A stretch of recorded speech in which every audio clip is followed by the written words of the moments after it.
Oke, hai semua. Ini adalah part 2 bagi tekanan dalam bendalir.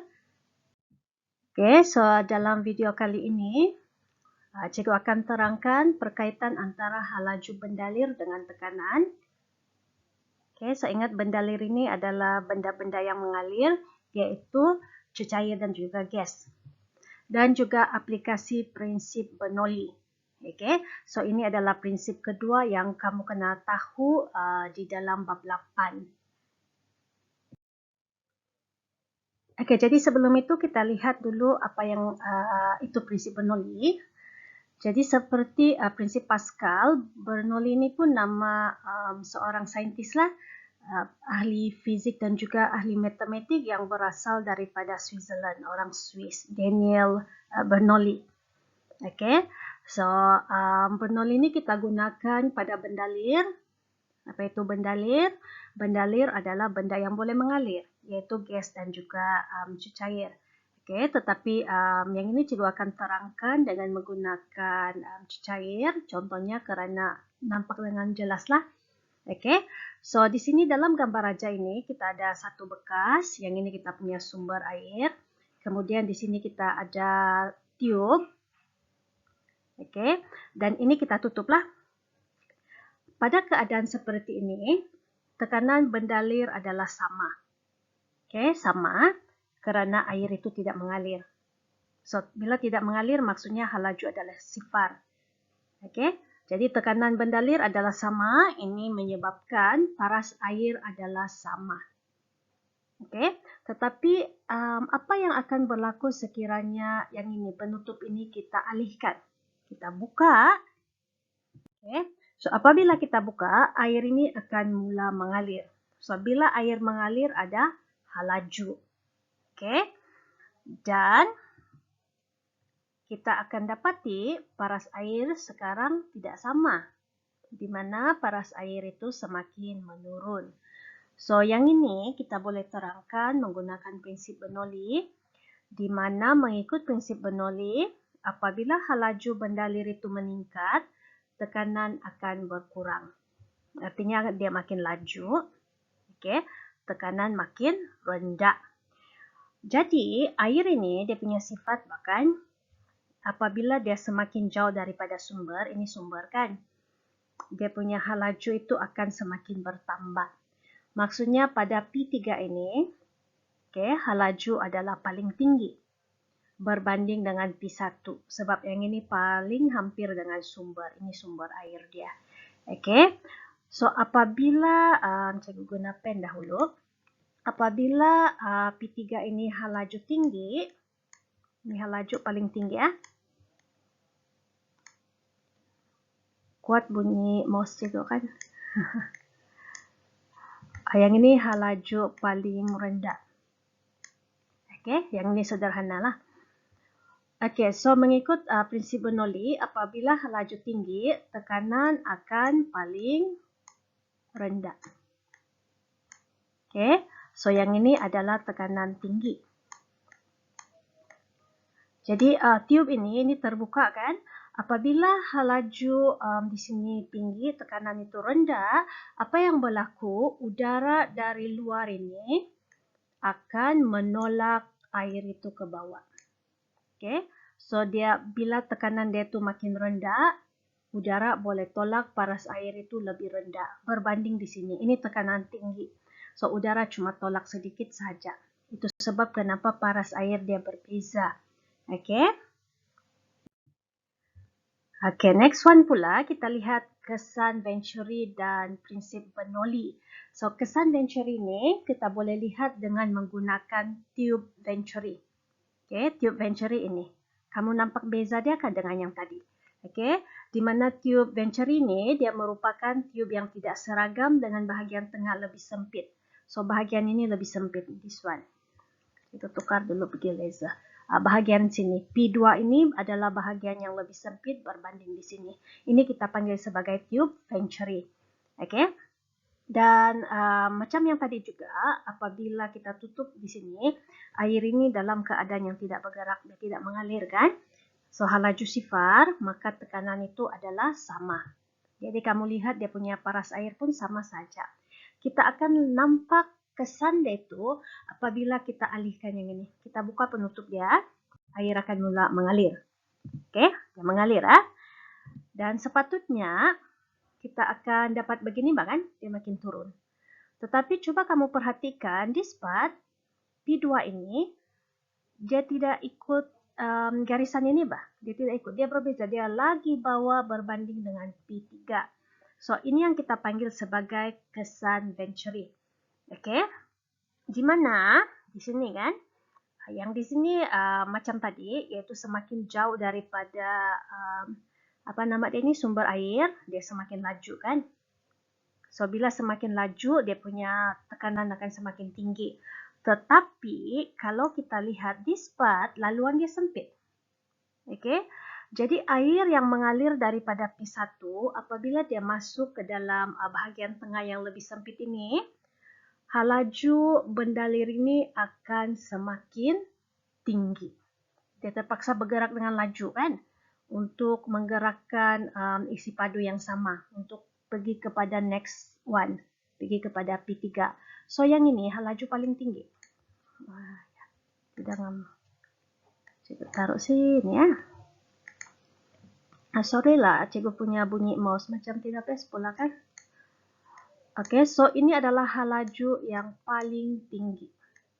P2.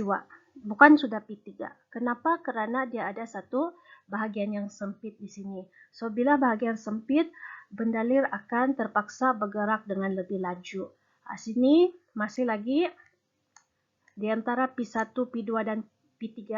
P1 ini masih lagi laju yang paling rendah, paling perlahan.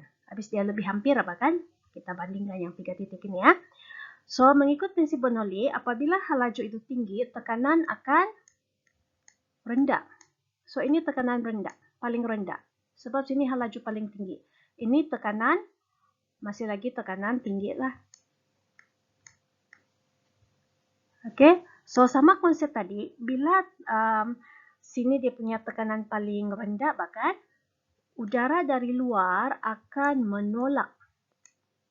Dia akan tolak air itu lagi rendah berbanding tiup-tiup yang lain. So, ini yang kita panggil sebagai kesan Venturi. Oke? Cikgu harap kamu faham tadi itu prinsip Bernoulli. So, kamu ingat saja prinsip Bernoulli, laju tinggi, tekanan rendah. Laju rendah, tekanan tinggi. Macam kalau kamu naik kereta, kan? Kalau laju, kamu mau pergi sekolah kan, laju saja kamu bergerak, kamu pun tidak stres. Tapi kalau jam, kereta kamu bergerak dengan perlahan, kamu punya tekanan itu makin tinggi kan, makin stres. So, lebih kurang lah konsep dia. Jadi sekarang kita lihat aplikasi prinsip Bernoulli. Oke, di mana kita akan lihat 5 aplikasinya pada kapal terbang, yaitu bentuk sayap yaitu bentuk aerofoil, helikopter, drone, penunjuk Bunsen dan juga garisan keselamatan di tepi landasan kereta api. So, kita lihat dahulu yang pertama yaitu bentuk aerofoil sayap kapal terbang. Oke, so yang ini ya, bagian sayap dia itu. Di mana sayap dia itu, kita lihat bahagian hadapan dia ini lebih tebal kemudian melengkung. So, kamu nampak yang hitam ini, yang ini kita panggil sebagai bentuk aerofoil. Oke, jadi sekarang kita lihat bagaimana bentuk ini membantu kapal terbang itu untuk diangkat naik ke atas. Oke, so dia begini. Yang ini tadi sayap kapal terbang dengan bentuk aerofoilnya. So, sebelum itu kapal terbang start naik bahkan terbang, dia kena bergerak di sepanjang landasan. Oke, so ini adalah arah datangnya udara. Oke, dan bila dia punya bentuk ini begini, kita akan dapati bahagian atas sayap kapal terbang ini dia mempunyai laju yang lebih tinggi berbanding yang bahagian bawah. Disebabkan oleh bentuk dia ini. Oke, so aliran udara sini lebih laju. Dan bila laju tinggi, tekanan udara adalah rendah berbanding yang di bawah. Jadi yang di bawah ini aliran udara itu lebih rendah. Oke, ini menyebabkan tekanan udara tinggi.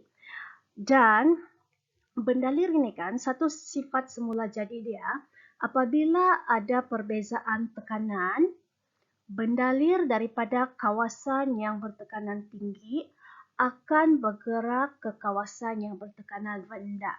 So, itu sifat semula jadi. Dia mau kasih seimbang itu tekanan semula. Okay? Tetapi sekarang ada nih sayap kapal terbang. Jadi, bila udara ini yang bertekanan tinggi ini mau bergerak ke atas, dia akan angkat ini sayap. Okay? Dia akan jadi begitu. Daya angkat. So, dia kena angkat. Dan daya angkat pada kapal terbang ini dia dihasilkan daripada bentuk aerofoil ini sendiri dan turut dipengaruhi oleh sudut serang. Sudut serang yang ini, angle of attack. Okay, sudut serang adalah sudut di antara yang sayap ini dengan arah datangnya udara. So, untuk adjust berapa tinggi kapal terbang itu naik, kita adjust dia punya sudut lah. Kalau mau lagi atas, kita tambah sudut ini. Kalau mau dia turun sedikit, yang ini kita kurangkan sudut. Okay? Next one untuk helikopter pula. Okay. So, helikopter dia tidak memerlukan landasan untuk terbang, kan? Dia boleh terbang terus, kerana dia ada this one, rotor dia ni. Okay. Kita panggil kipas, kan? So, rotor dia ni apabila berputar, dia macam kipas angin kamu, kan? Apabila dia berputar, bahagian udara di atas ini akan mengalir dengan halaju yang tinggi. Dia bergerak dengan halaju yang tinggi, okay? Berbanding yang di bawah. Jadi, aliran udara sini adalah berhalaju tinggi. Ini menyebabkan tekanan udara rendah. Berbanding yang di bawah kipas. Di bawah kipas ini, aliran udara berhalaju rendah. Jadi, tekanan udara tinggi. Prinsip Bernoulli, halaju rendah, tekanan tinggi. Jadi, perbezaan tekanan ini dia akan menyebabkan udara yang daripada kawasan bertekanan tinggi ini bergerak ke arah kawasan yang bertekanan rendah. Dia bergerak begini, Tapi ada ini sayap, kan, and then ada ini badan helikopter semua. Jadi, ini akan menghasilkan satu cikgu salah tekan. Okay, dia akan menghasilkan satu daya angkat. So, dia akan angkat helikopter ini naik. Alright? Dia macam itu. Cuba kamu tengok kamu punya kipas angin, Kalau kamu pergi di depan, kamu boleh rasa angin itu bergerak dengan laju, kan? Tapi kalau kamu taruh kertas di bahagian belakang kipas angin itu, kamu akan dapati kertas itu ditarik ke arah kipas. So, dia begitu itu konsep dia. Alright? Okay. Next one, drone.